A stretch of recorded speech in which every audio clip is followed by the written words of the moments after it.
Welcome to another deep dive. It is really great to have you with us today. Yeah, thanks for joining us. Whether you are, prepping for a meeting, commuting, or you're just one of those endlessly curious people who loves deconstructing how things work, you are definitely in the right place. Absolutely. Today we have a really fascinating mission. We are looking at a specific document designed for language learners. It's titled 10 Common English Mistakes You Must Stop Making. Right. But I think we should clarify right up front, we're not treating this like some remedial grammar lesson. Oh, definitely not, no. Instead, we're basically using this list as a diagnostic tool. Analyzing these 10 specific, incredibly common errors is, well, it's basically like opening the hood of the English language. Yeah, it lets us reverse engineer how we communicate, how our brains process time, and all those subtle ways we express our internal reality. Exactly. It acts as this perfect mirror. Because when you look at the mistakes people naturally make when they're trying to acquire a language, you're actually looking at the friction points between different human worldviews. It's where the gears grind together. Right. By unpacking why these specific errors happen over and over again, we get this profound appreciation for the hidden architecture of English.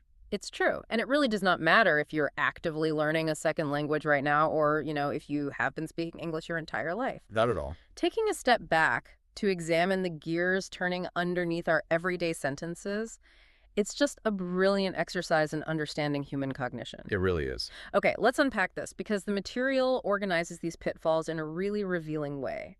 The first cluster deals with what I like to call the architecture of action. I like that phrase. Thanks.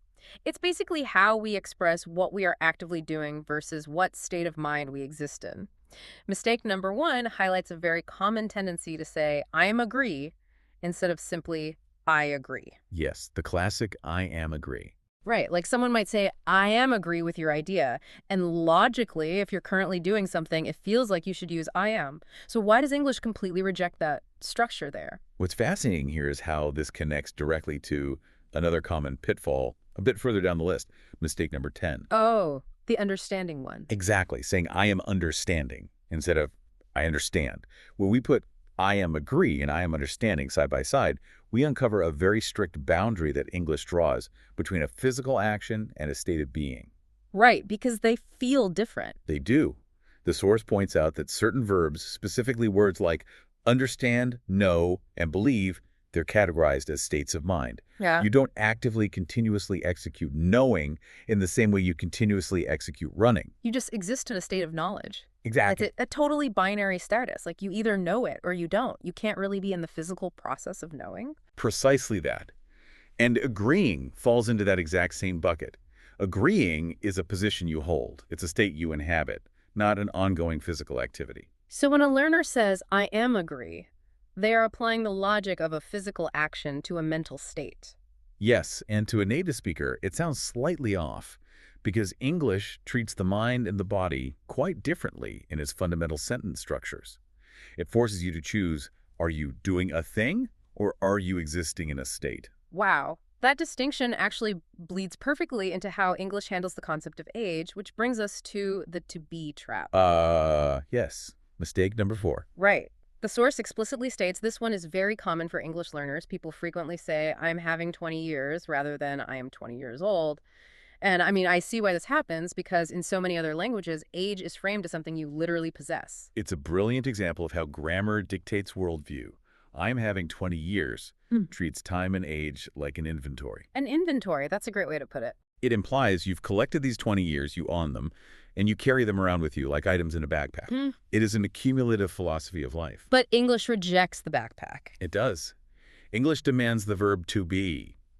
I am 20 years old. So English treats age as an identity rather than a possession. It frames age as a temporary state of existence that defines you in the present moment. You are that age in the same way you are tall or you are human. That's a huge shift in perspective. It is. When we correct someone from I am having to I am, we aren't just giving them a simple vocabulary tweak. We're actually enforcing a deeply specific cultural framework about how time acts upon us. That requires a lot of vulnerability to navigate. You are essentially adopting a totally new reality every time you speak. You really are. That is pretty heavy for a basic grammar rule, but it really highlights the courage it takes to learn this stuff. Now, the material also dives into the pure mechanical nuts and bolts of how we express action, specifically looking at pronouns. The verb mechanics. Exactly. Mistake number 2 is saying she go to school every day instead of she goes to school every day. This brings us to a foundational gear in the English engine. The text is very strict on this rule with the third-person singular pronouns, so he, she, and it, inik. English requires adding that s to the end of the verb. Right. It's a tiny, almost microscopic mechanical shift. But without that s, the sentence instantly flags itself as structurally incomplete.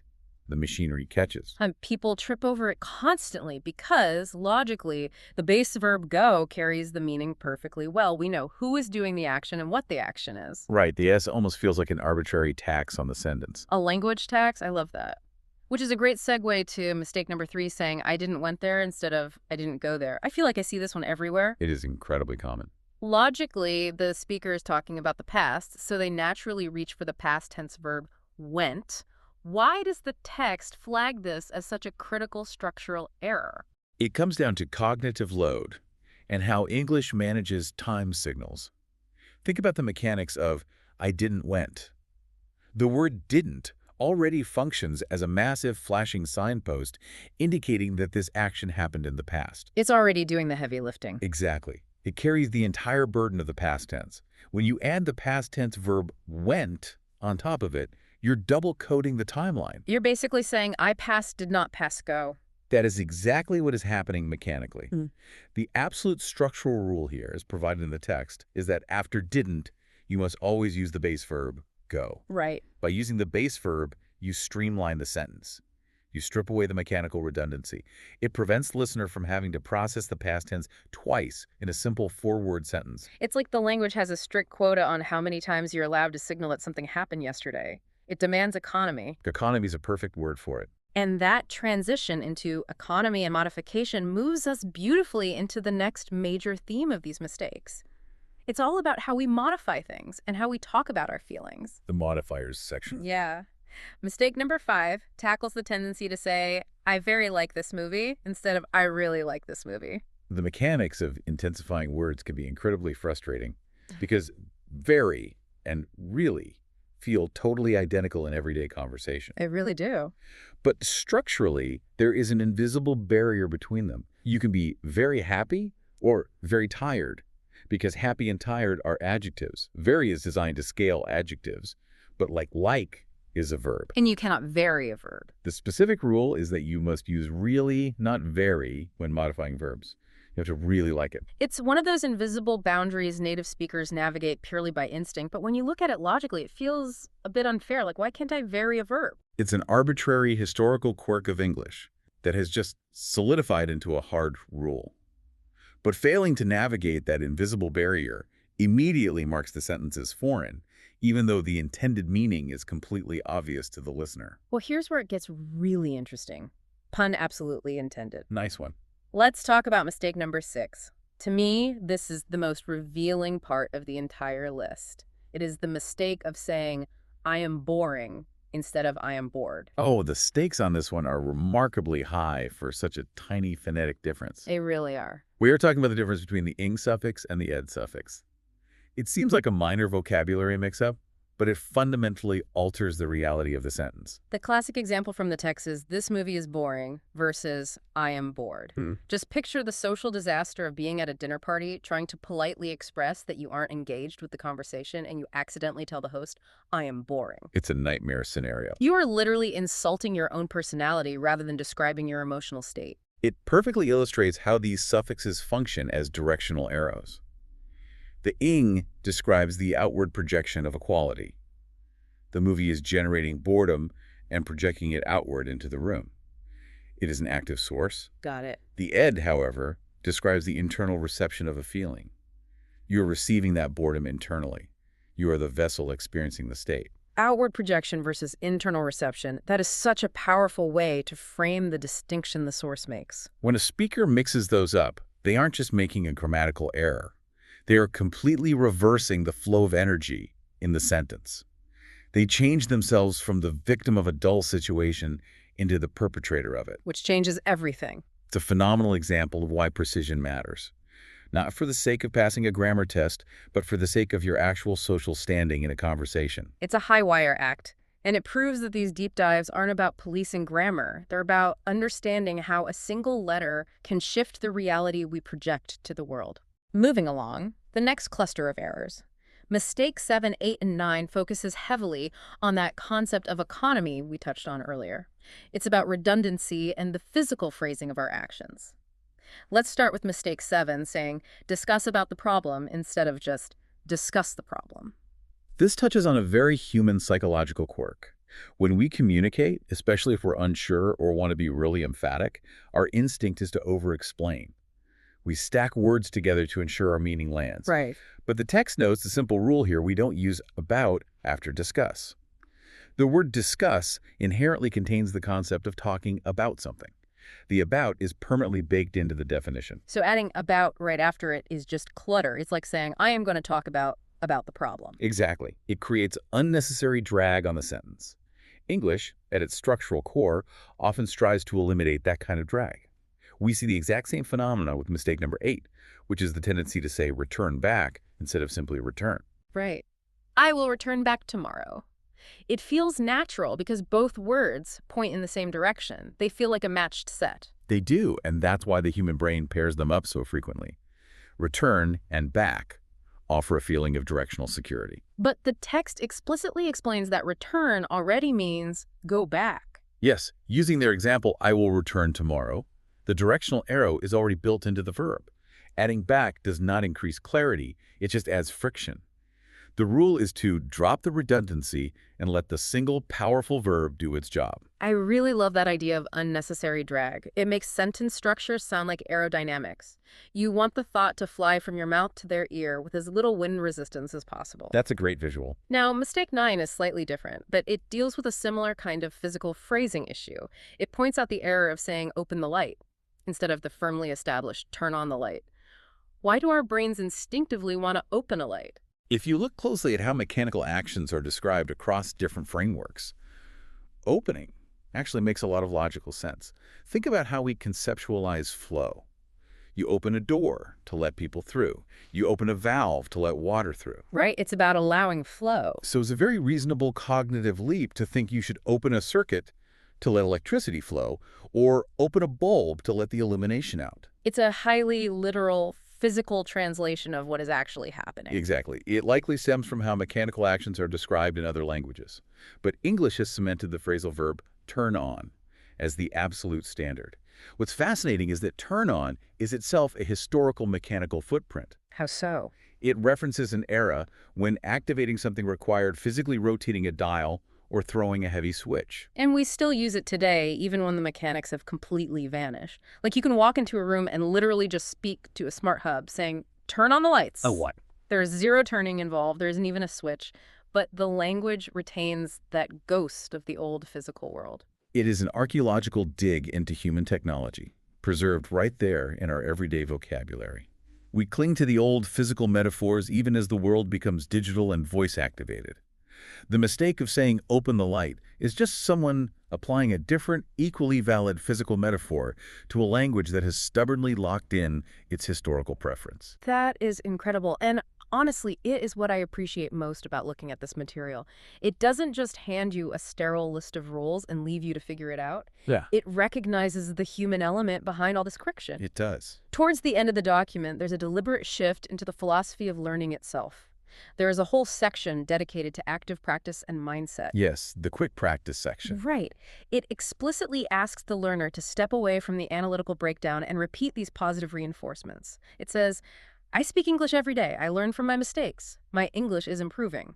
It's a massive pivot from tearing down sentences to building up the speaker. If we connect this to the bigger picture, we reach what the material calls the motivation moment. This is arguably the emotional core of the entire document. I totally agree. Up until this point, we've been meticulously pointing out errors, analyzing missing es and redundant directional words, but then it introduces a vital perspective shift. It explicitly states mistakes are not bad. Mistakes mean you are learning.